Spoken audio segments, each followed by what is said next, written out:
Hi, Steve here at my workshop in Bellevue. This is a follow-up to my previous video where I talked about selling my cabinet here for my molding knives, and that's sold. I'll be shipping that out probably today or tomorrow to the person that purchased it. I've cut my wood for my new one that I'm going to make to replace this. Now this one holds 30 knives. My new one's going to hold 49 knives. So this one I did 6 across and 5 down for the 30. My replacement one I'm going to do 7 by 7. Okay, so all I did to do that is I made it 2 inches wider and 4 inches taller so that I could get my 7 by 7. So I've got my stock cut already, and these are my 2 cross pieces for the top and bottom, and this one and this one are the 2 verticals.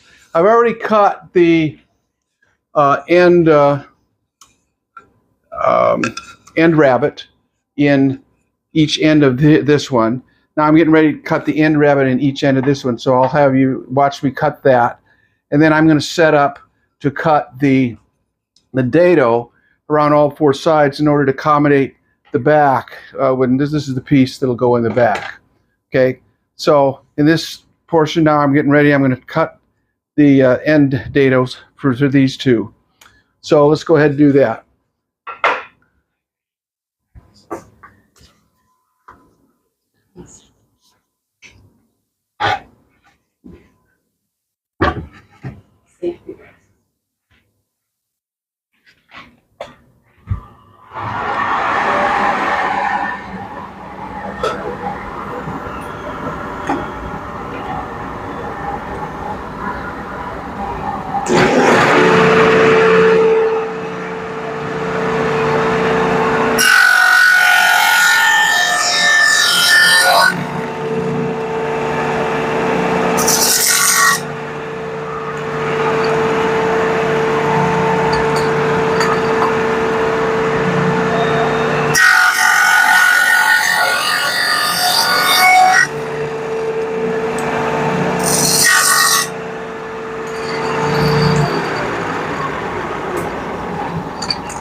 So there's the end rabbet cut in both of those, and the purpose of those is because the cross pieces are going to fit right down there in there, and they're perfectly flush then, right there. That's how those are going to go.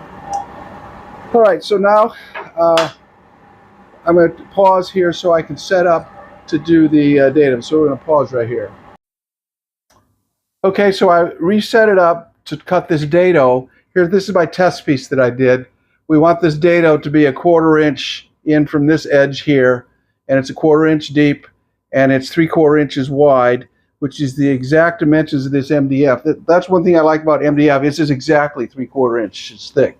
So that fits in there just perfectly with no gap on either side when we get done with that. So this is all set up. So now I'm going to cut the dado for the 4 sides. And so we've got, got to make sure that when we do this, that our end rabbet is down, okay? So we want to make sure and feed it that way. Same thing on this one. We want to make sure and feed it this way. And then the other 2 side pieces, then we've got those. So we don't have to be so careful with those because there's no end rabbets on those. So we'll go ahead and cut these. And so let's see. Just do my 5-step, 7-step safety check here. Checking my quill lock, my trunnion lock, carriage lock, height lock, motor lock. Wheels are up, it's firmly on the floor. Nothing on the auxiliary spindle. So we're ready to go ahead and do this.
Okay, so let's check, make sure these pieces fit together. Okay, so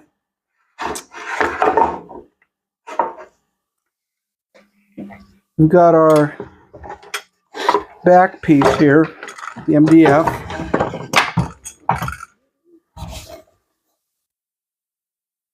And so these are our verticals, horizontals.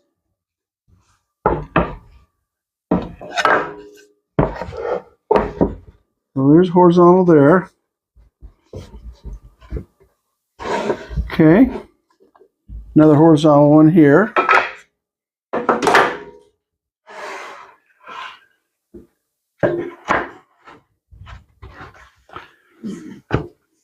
Okay, and our verticals.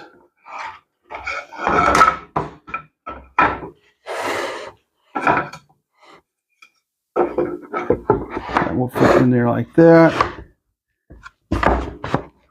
It's going down like that.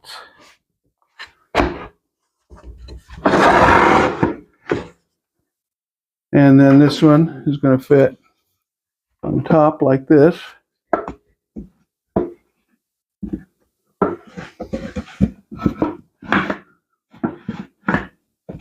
There we go. So that's how that's going to fit together. And what we're going to do is, let's see. Make sure I'm doing this right here. Oh, here we go. All right. So this is where it'll be sitting when it's mounted on the wall, like this, okay? And then, so like you see on the other one, this is in the way. I can see that. Let's move this out of the way.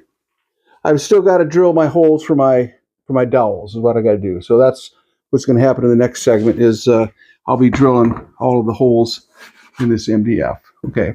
So that's the end of this segment.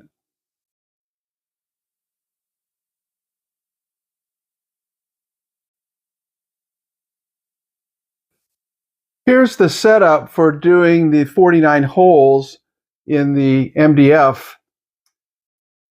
You can see how I'm using my Mark IV. I like using the Mark IV for this type of situation because it's really easy to put that up in a vertical position because it's not as long as the Mark V or as the Mark VII.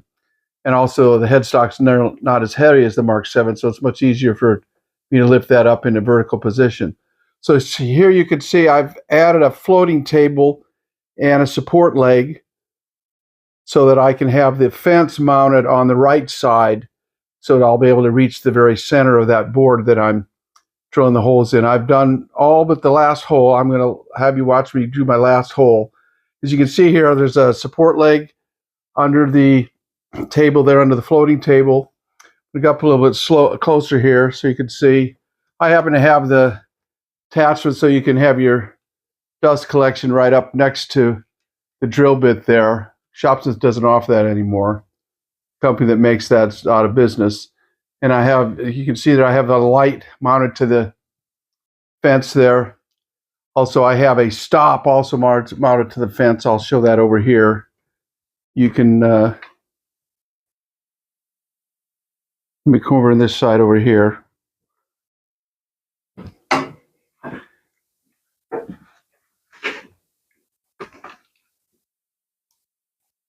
You can see there I have a stop there, flip up fence stop, so that when I need to, I can just flip that up and move it to the next position. There's a number of ways you can do your spacing on here. I chose to just do lines that I drew 2 inches apart to do mine. But another alternative way that you can do that is if you have some spacer blocks, like this engineer's one, this edge here is 2 inches, is exactly 2 inches. So you can do your spacing that way as well. Then you would just reset that, pull that out, and slide your board down. So that's another way you can do it if you don't want to draw all the lines. So I'm going to go ahead and set up the camera here to show you this last hole that I'm going to cut. And they'll put, I think that's probably a pretty good shot for you to see right there. And I think I'll just do a close-up on this also for you. There we go. Turn on my dust collection.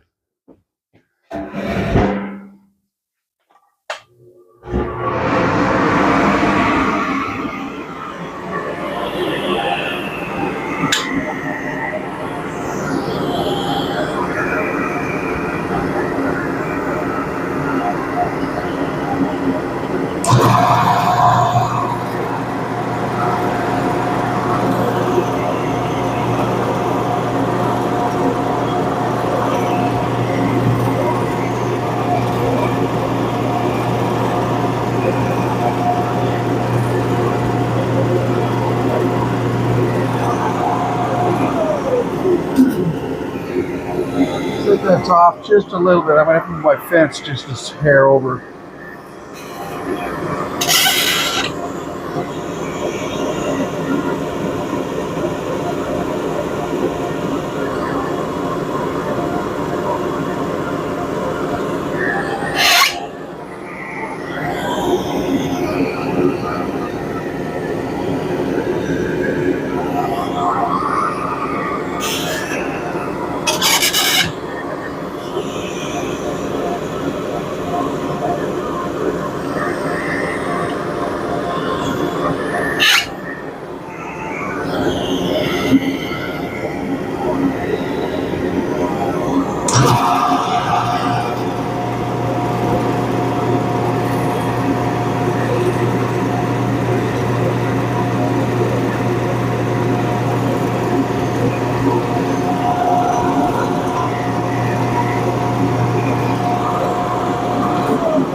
So next we'll go over and we'll start assembling this together.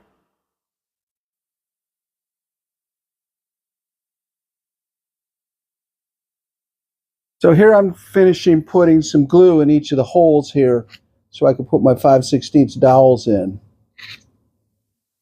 These little bottles really work well for these small holes, putting glue in them.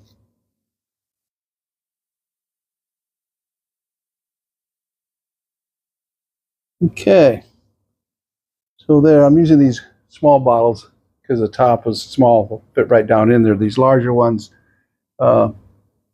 tip's too big to do that. So I'll just get a hammer and put these 5/16 dowel down there.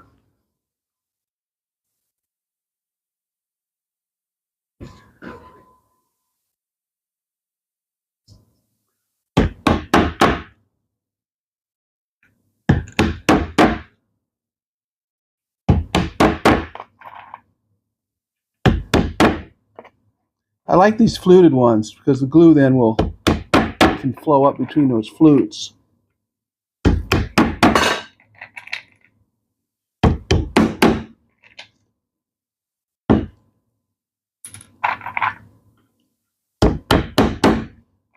a 1/4 inch in there, that box. It's too small. Another 1/4, another 1/4.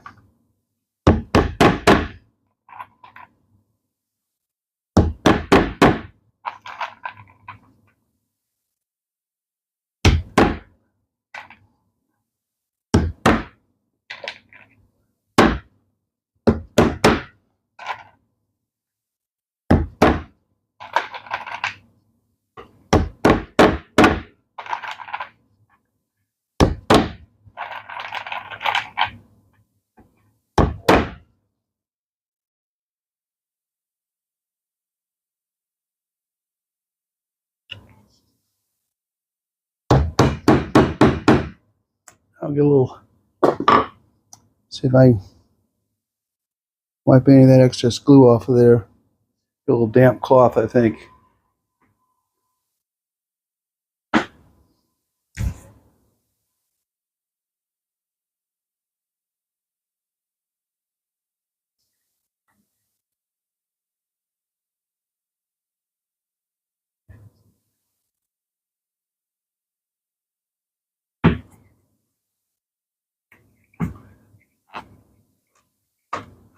Okay, that's the excess glue.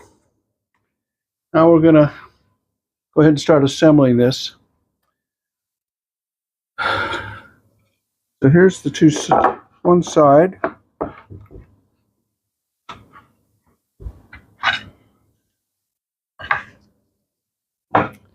Here's my other side.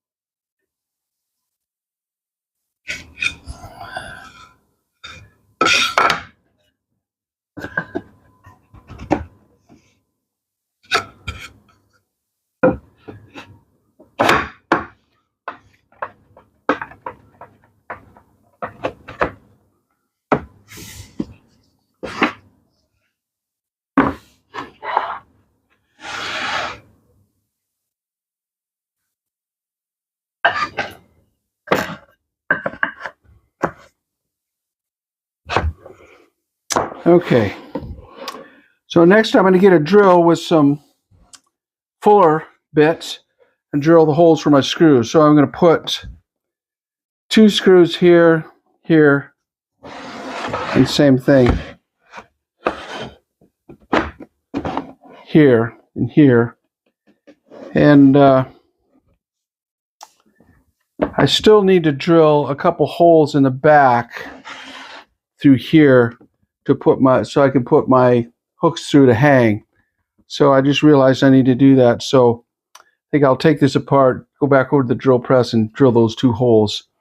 So I'll go do that now.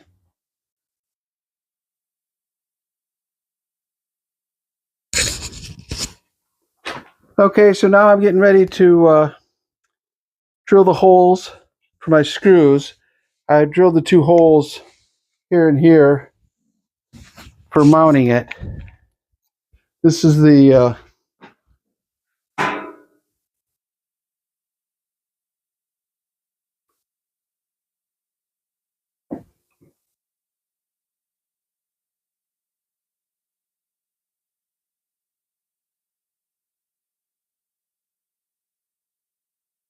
here's the fuller bit right here that I'm going to be using with a 1 1/4 inch number 8 screw. So you can see this will do the shank hole and the countersink and everything all in one shot. So here, I'll go ahead and put this in my drill.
This is going into some hard oak. I'm going to put some soap on the screws, help them go in a little easier.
So here I am on my last hole now, last screw.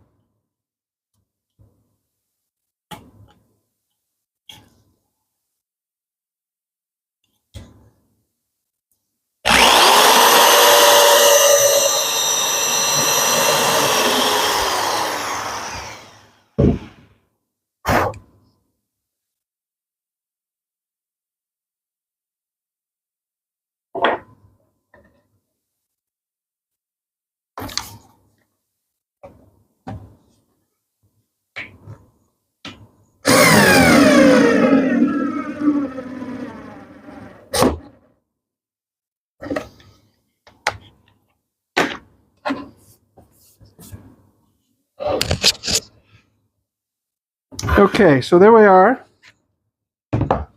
So all that's left now is to put my door on it, just like the one that's over on the wall for my shaper cutters. You can see that over there, the door that's hanging down. Just got to do the same thing for this one, and we'll do that out of 1/4-inch plywood. But before I do that, I've got to drill a hole for my Roseanne insert that's going to go right in here so that the knob will be able to screw into that. So that's what I'll be doing next, is drilling and putting the Roseanne insert in.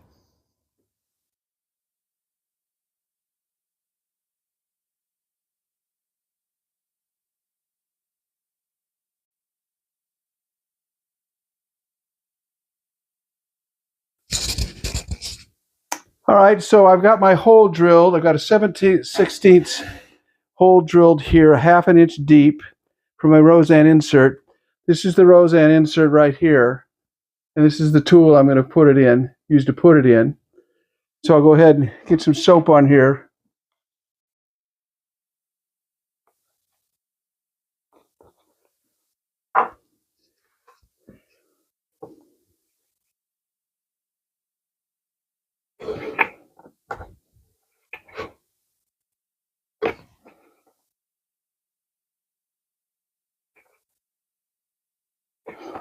And when you put these in, you gotta be careful, make sure you get them going in straight, and you gotta push down hard as you're doing it, because you don't want to pull the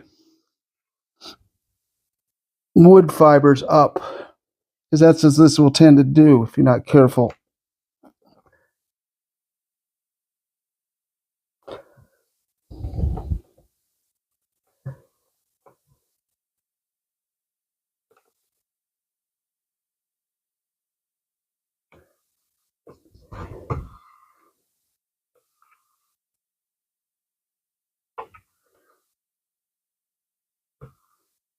Okay, that's bottomed out now. I did a 1/2 inch deep. Now I'll take it back out and put in the one that's going to stay in there. And that will be this one here. And this I'll just use, just now if the threads are in there, I can get a large flat tip screwdriver and seat that.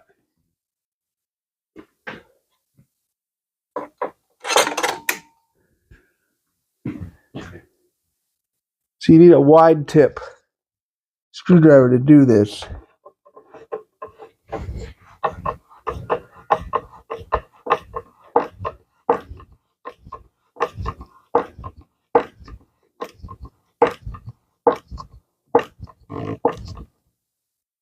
Okay, that's seated in there.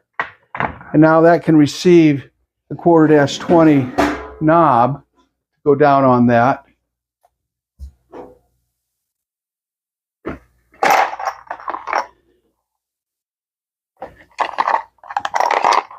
These are 1/4-20 knobs, so then that will screw in there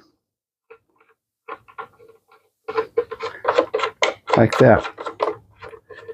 Okay, so now that we've got the Roseanne insert in there for the knob, now we can go ahead and do the plywood for the door and the cover on that.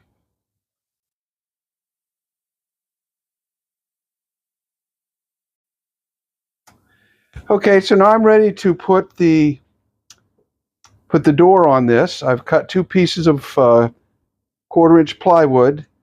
This one here is the width of the cabinet, 1 3/4 inches wide. So I'm just going to take some glue and some brads and attach this piece on here. That's what I'm going to do here in this part.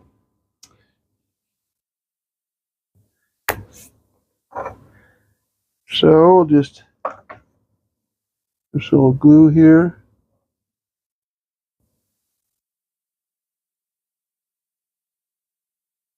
Okay. Put this on here.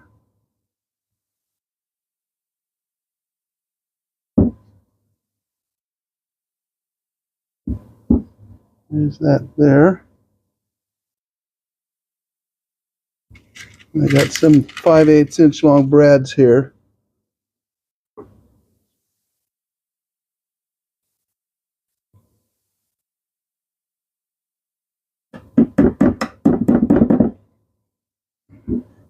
Go.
Okay, so this last piece here, I've done it too long deliberately so I can cut it exactly the size. So I'll put this right here. I'm going to use a piano hinge to connect these two together. So there's that, and I'm just going to get describe the bottom side of that. That tool right there is good. Okay.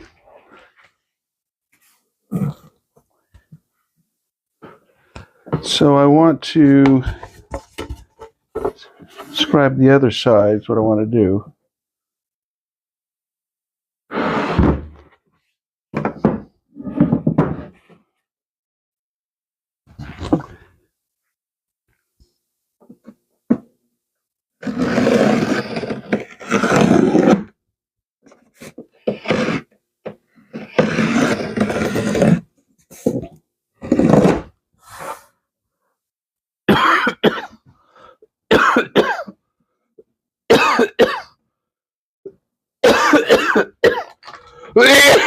Okay, let's see here.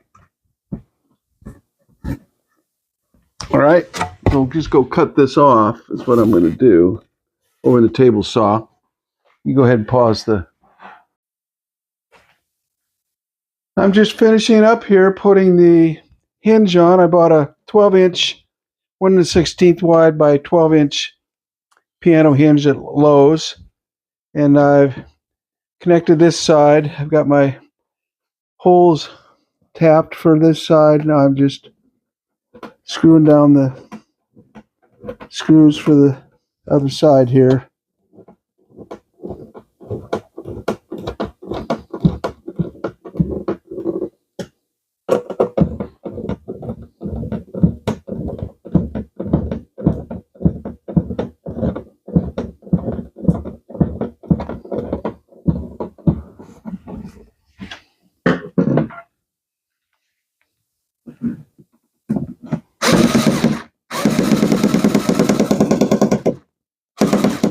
Well, that's not going to do it.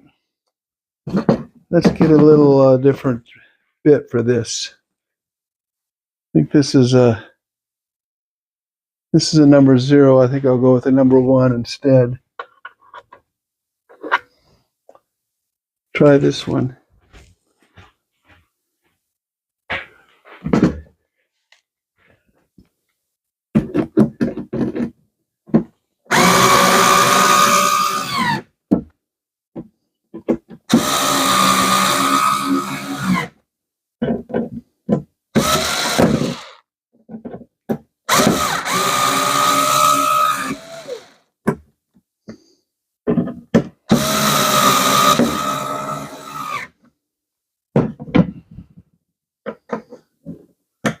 I make sure not to do it all the way with the machine because I don't want to strip out the threads in the wood. Finish it by hand. And I bought this 4-20 knob while I was at Lowe's, because the ones I have, the post is too long.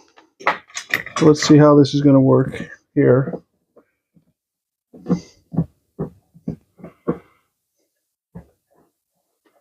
There we go.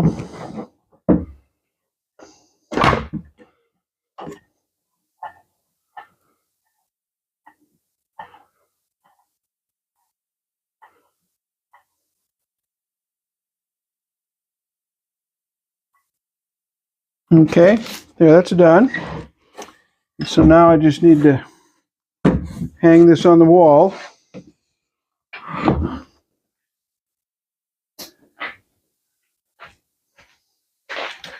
Go back here a little bit so you can see how this is going to be when it's done. So that'll hang on the wall there.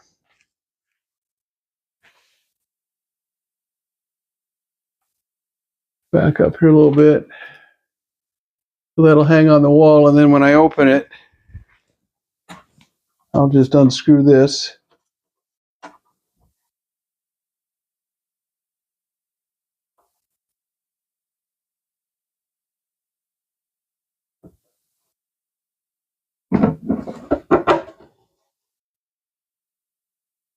And you can see here I've got a little thing I put on the back side here to keep this from falling out. And all this is a playing card, just a regular deck of playing cards that I put on there that keeps this from falling out.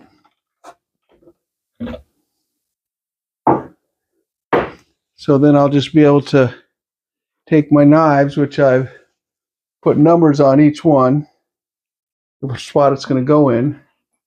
So that set of knives will go there, and then number 2 will go right here, etc. And then I'll put I'm going to make a new chart then, go down there at the bottom.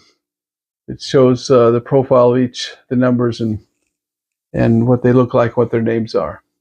So that'll be so I'll show this to you after I get that chart done and get all the knives in there. I'll show it to you when it's hung on the wall. So here we are with the final result. The cabinet's all done, mounted on the wall with all of my molder knives organized by number with a chart. So this one here on the left here, of course, this is all of the molder knives.